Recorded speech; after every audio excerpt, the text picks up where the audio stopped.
Bonjour à tous et bienvenue sur Monaco Info. Voici, sans plus tarder, les titres qui seront développés dans cette édition de fin de semaine. Des représentants du quartet du dialogue national tunisien sont allés à la rencontre des hautes autorités de la principauté cette semaine. Les résultats définitifs du baccalauréat 2016 dans cette édition.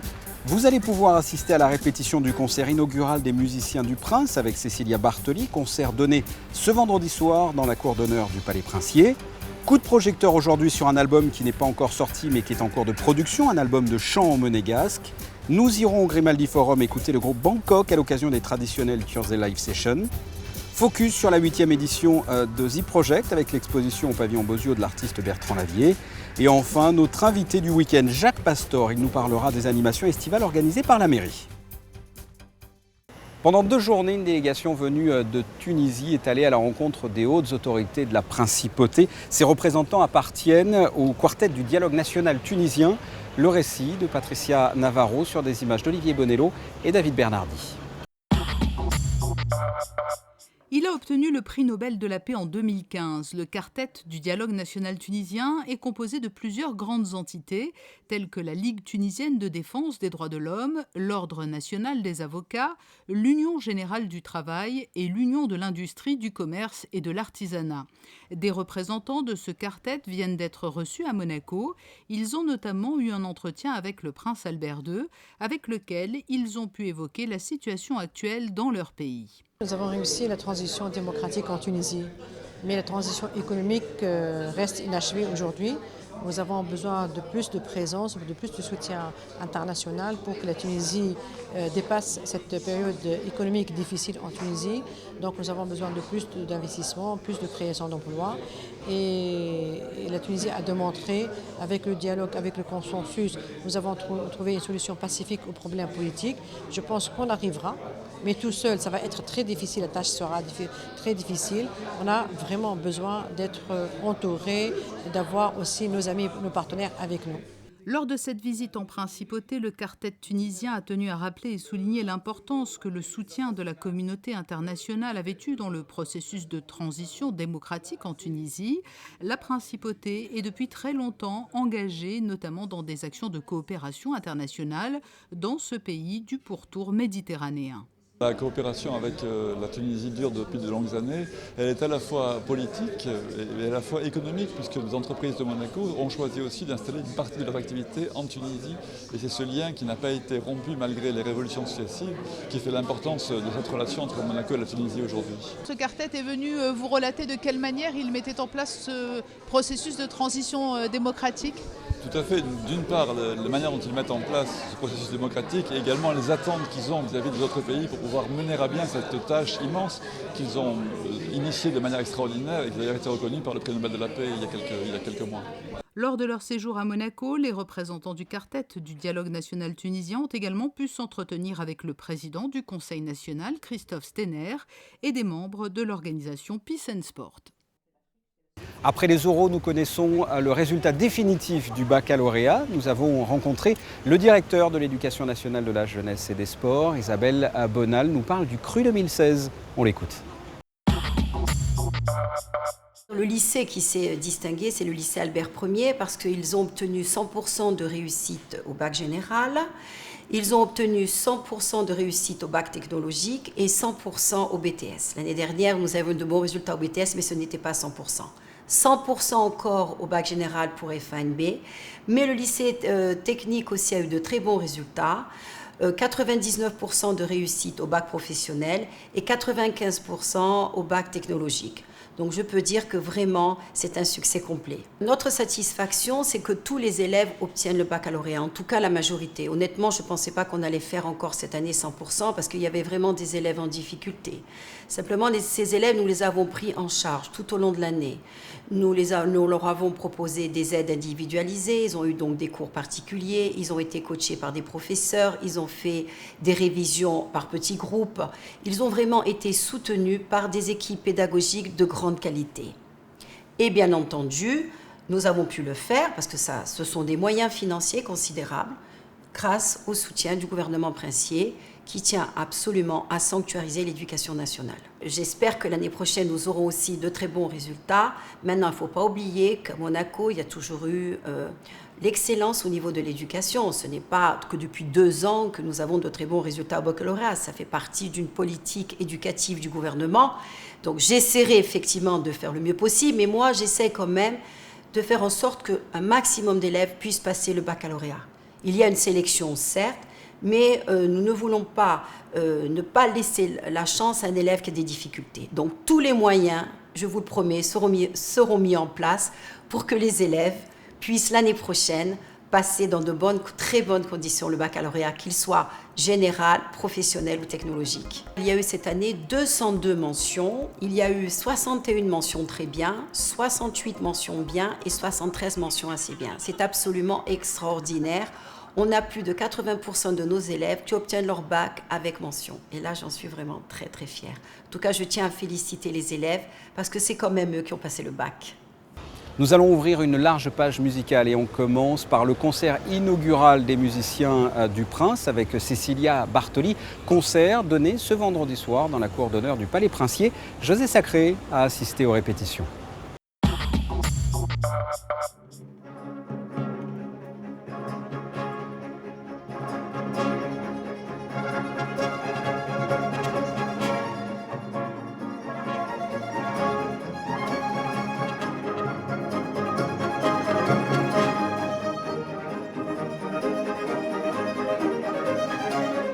Les Musiciens du Prince, un nouvel ensemble musical de l'Opéra de Monte-Carlo créé par Jean-Louis Grinda, son directeur, à l'initiative de Cécilia Bartoli, mezzo-soprano de renommée mondiale, qui en assurera la direction artistique et en sera, bien sûr, la soliste privilégiée. Nous avons rencontré Cécilia Bartoli dans la cour d'honneur du Palais Princier à quelques heures du concert inaugural. C'est absolument... c'est magique, c'est un rêve absolu. Alors là, vraiment d'être ici avec une nouvelle orchestre, c'est un projet, c'est un privilège, un grand privilège. Et en même temps, ça me fait penser à l'histoire de la musique. Quand dans les cours, il y avait les musiciens de cour, justement, les musiciens du Prince. Alors là, on va faire de la musique extraordinaire, d'Handel, ce soir, et je me réjouis beaucoup. Alors tous les musiciens sont très excités, et moi aussi. La navicella, mentre aura seconda, ma se poi vieva, ragella, torna il ciel, sconvolge l'onda, va perduta naufragare,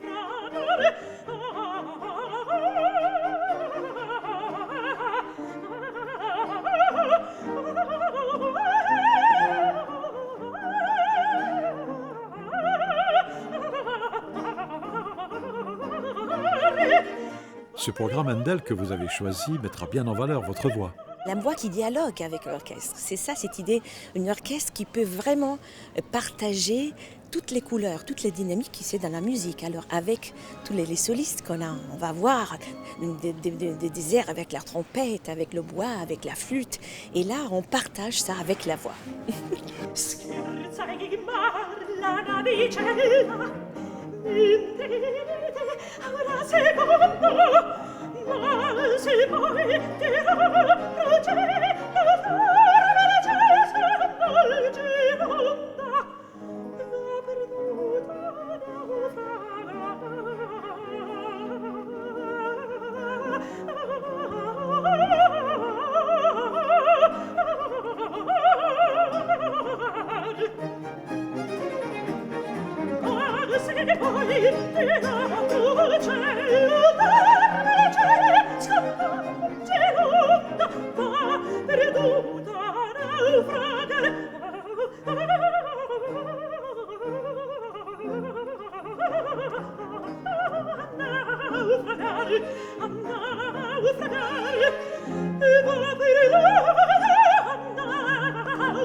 Nous reviendrons dans une prochaine édition sur cet événement musical qui aura lieu en présence de Son Altesse Sérénissime le Prince Souverain et de Son Altesse Royale la Princesse de Hanovre.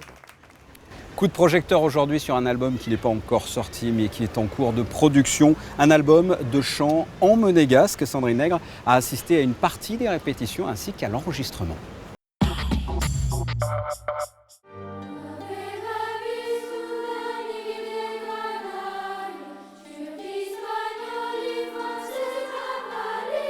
Ce projet est une belle manière d'apprendre la langue monégasque sous une autre forme et d'approcher les traditions du rocher.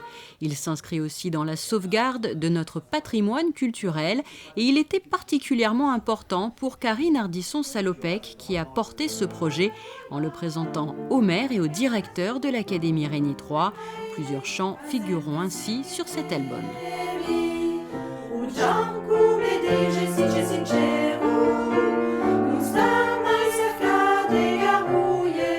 Alors, il y a bien entendu l'hymne national, le chant Udrapeu, qui reprend bien entendu les valeurs de notre pays, les valeurs essentielles. Ensuite, il y a un chant Cantico a Santa Devota, bien évidemment, puisque Sainte Dévote est la patronne de la principauté. Il y a également le Campanile de San Nicolau, qui est un chant emblématique, où là on ressent toute l'âme et la tradition de notre pays. Il y a également Priamo Fresco, un chant un peu plus léger, dans lequel on apprend que les monégasques sont heureux de se retrouver dans les jardins Saint-Martin pour prendre le frais, bien entendu. Et il y a également un chant de Noël, Pasrekessi.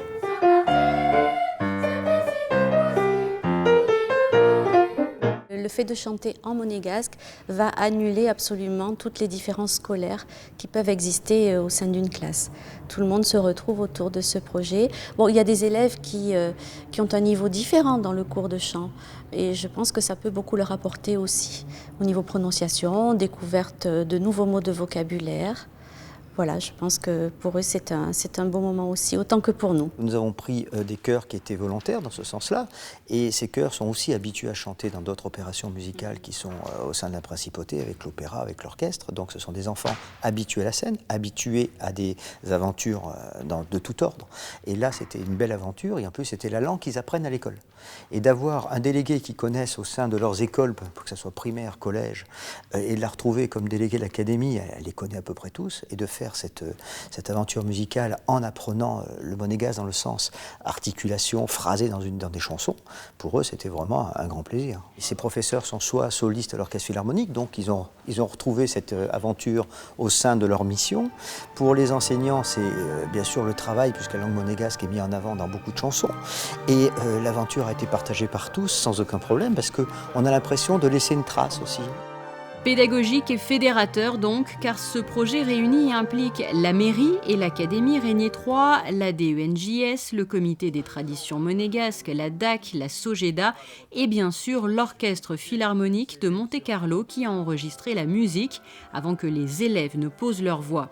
Et les jeunes ont très vite été séduits par le projet de cet album dès la fin de l'année 2015, car c'est au mois de septembre que le travail a débuté pour eux.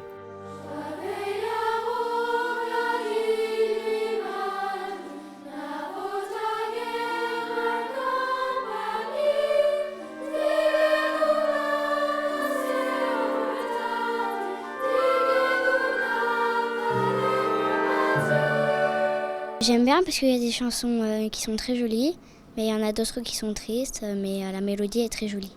Je me sens excitée parce que c'est la première fois que je fais un enregistrement et j'espère que tout va bien se passer. Je compte sur tout le monde pour faire de son mieux. Actuellement, avec les affaires culturelles, toutes les entités concernées définissent, essaient de définir, parce que c'est pas si facile quand on veut définir le patrimoine immatériel.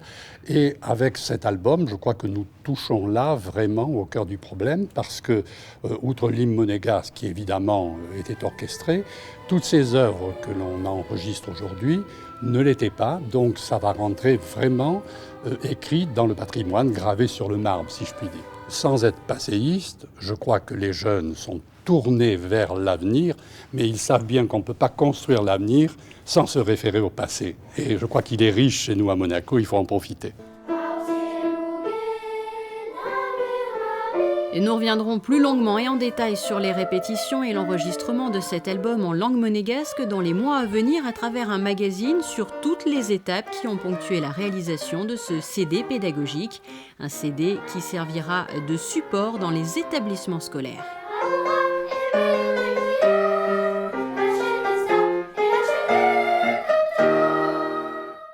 Et pendant que certains, beaucoup même, regardaient la France se qualifier pour l'Euro 2016, hasard du calendrier, le groupe français Bangkok se produisait à l'Indigo au Grimaldi Forum dans le cadre des Thursday Live Sessions. Sur scène, 2 frères et un ami, ambiance planante pour ce groupe de rock psychédélique avec des voix perchées qui se marraient bien et une musique enivrante. Je vous propose d'écouter les membres du groupe. Il y a plusieurs piliers en fait dans l'âme de Bangkok, mais ils sont assez simples. Premièrement, c'est le voyage. Parce qu'on s'est rencontrés, enfin on compose en voyageant et on voyage en permanence tous les 3 ensemble. Et ensuite il y a l'esthétique, c'est-à-dire que ce soit dans nos vies ou aussi dans nos chansons, on essaie voilà, on est 3 chanteurs, on fait des harmonies un peu chiadées. Donc c'est un mélange de voyage, de cartes postales qu'on fixe à un moment donné. Et donc on a envie de composer parce qu'on est bien dans cet endroit et on a envie de figer le sentiment qui nous procure. Et en même temps, voilà, du beau, de l'esthétique et quelque chose d'un peu plus en dentelle. Voilà, donc c'est ce mélange entre l'organique et l'esthétique. Vous êtes d'accord avec lui ou il a dit n'importe quoi? Non, il dit pas n'importe quoi, je pense que c'est assez juste. En tout cas, le voyage, c'est l'ADN du groupe.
C'était un extrait du concert du groupe Bangkok au Grimaldi Forum et sachez que ce groupe va sortir son premier album en septembre.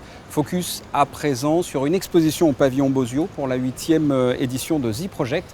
L'association The Monaco Project for the Art a invité l'artiste Bertrand Lavier. Émilie Rousseau et Serge Prémont l'ont rencontré. La couleur et la peinture dans tous ses états, voilà comment on pourrait résumer l'exposition de Bertrand Lavier à l'École des Beaux-Arts de Monaco. L'artiste plasticien y présente 8 œuvres où la réflexion est au rendez-vous. Cette peinture, par exemple, représente 2 jaunes soleils, 2 nuances qui portent le même nom et qui pourtant ne reflètent pas le même aspect. Bertrand Lavier montre ainsi le décalage entre les choses et les mots qui les désignent. Autre pièce de son exposition, des sculptures en bronze telles que ce Boli du Mali ou encore cette réalisation en néon intitulée BAFT 2. J'ai créé cette série d'œuvres en pensant que je pouvais peut-être de manière très littérale renouveler le genre de la peinture en tube, puisque la peinture en tube, au fond, elle est née avec l'impressionniste. S'il n'y avait pas eu de tube, de couleur en tube, on n'aurait pas pu faire de l'impressionniste parce que les peintres avant ne pouvaient pas aller dehors. Et puis là, le néon permet de jouer la couleur de manière pure.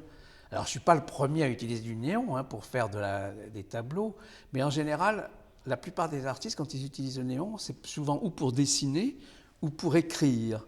Mais généralement pas pour peindre. Il y a 2 artistes qui m'ont précédé, qui a une histoire de la couleur avec les néons, qui sont Dan Flavin et Robert Ewing, qui sont des artistes américains.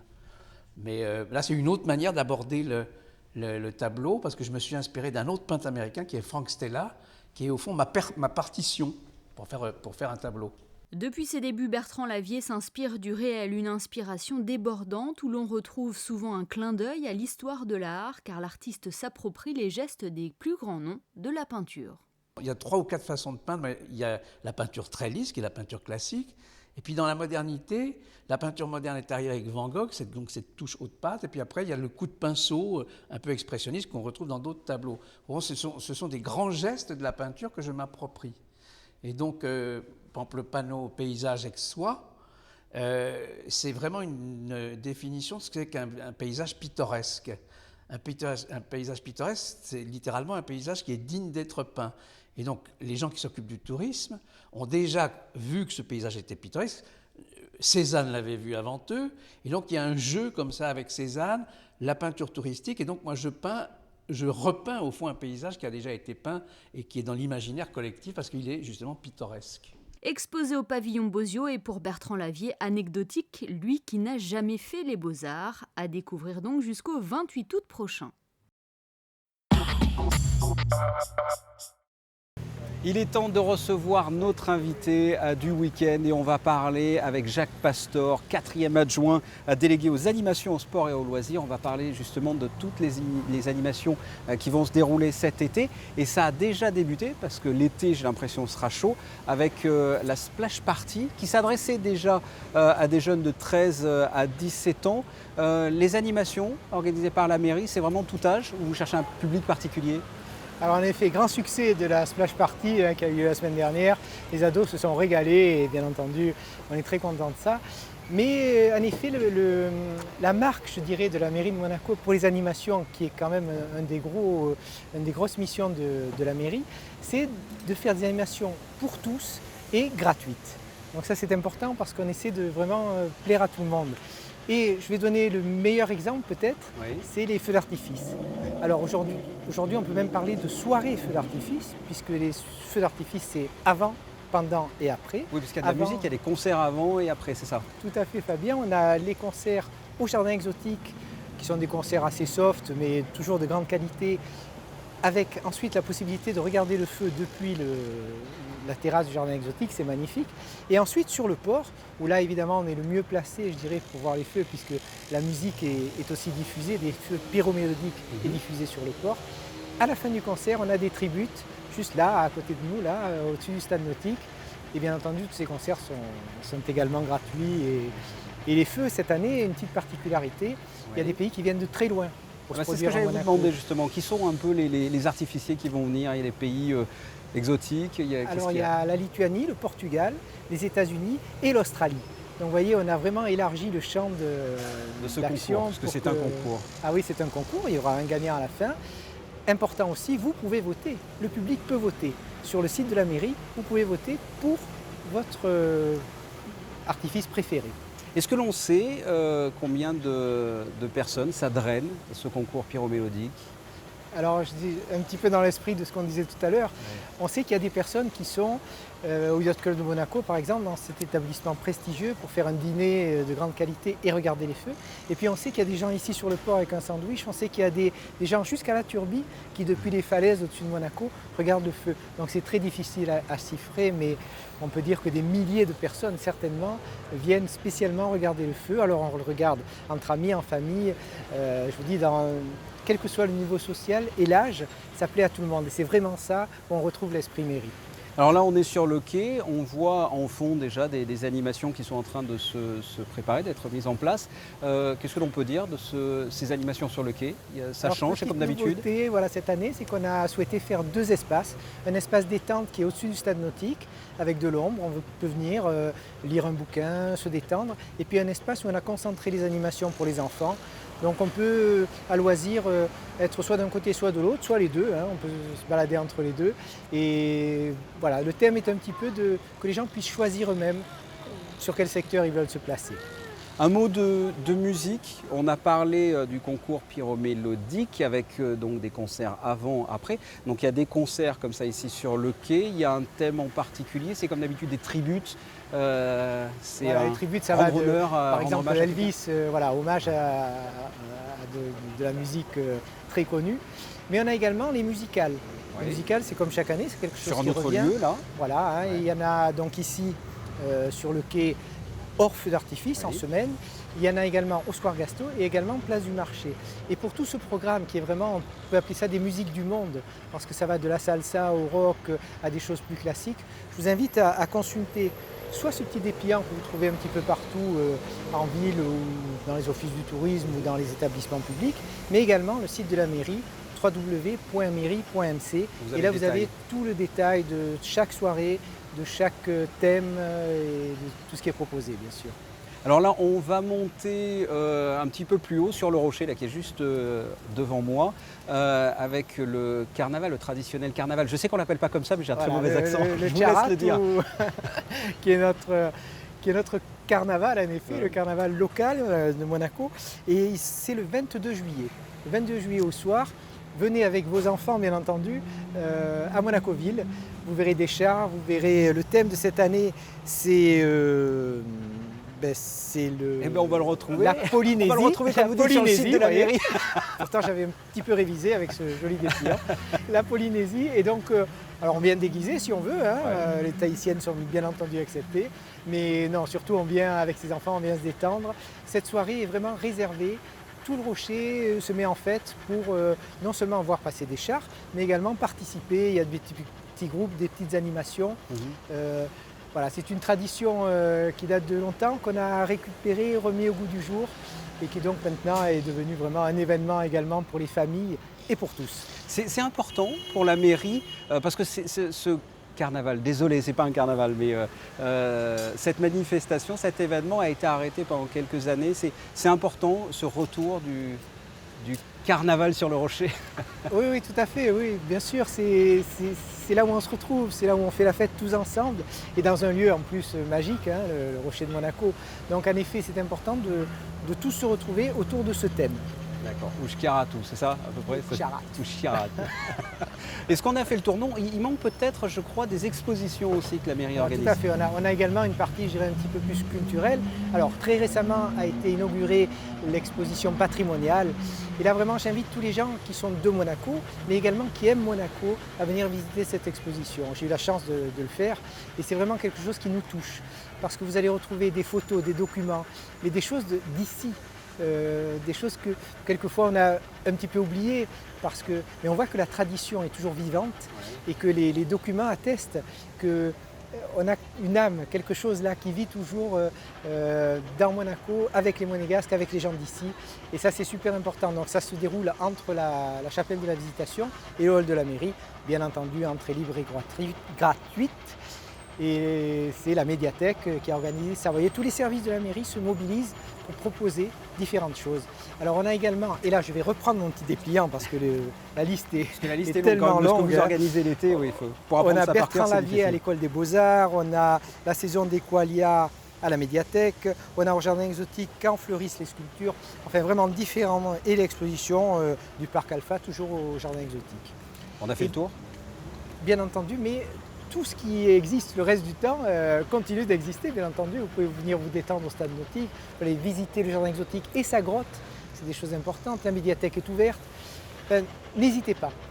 Et surtout, renseignez-vous sur le site de la mairie, www.mairie.mc. Là, vous trouverez tous les détails. Je suis certain que tout le monde trouvera quelque chose qui va lui plaire et qui va le surprendre en même temps. C'est parfait, Jacques. Merci infiniment d'avoir répondu à mes questions. Et ce journal s'achève. Merci de l'avoir suivi. Je vous souhaite de passer un excellent week-end et on se quitte avec la météo. À très bientôt. Au revoir. Découvrez la météo avec Eclectic. Galerie, Interior Design, Art and Gifts. Samedi, du soleil et des chaleurs de plein été, les nuages seront insignifiants, les températures de 25 à 30 degrés. Dimanche, un soleil à peine gêné par quelques nuages, avec des températures stationnaires comptées de 25 à 30 degrés. Lundi, le temps sera moyennement ensoleillé, ça se dégrade un peu avec des chaleurs lourdes et l'apparition provisoire de nuages orageux en fin de journée. Il fera de 26 à 29 degrés. Et enfin mardi, une tendance orageuse dans la nuit et un temps assez ensoleillé dans la journée. Il fera de 24 à 28 degrés. Vous avez découvert la météo avec Eclectic. Galerie, Interior Design, Art and Gifts.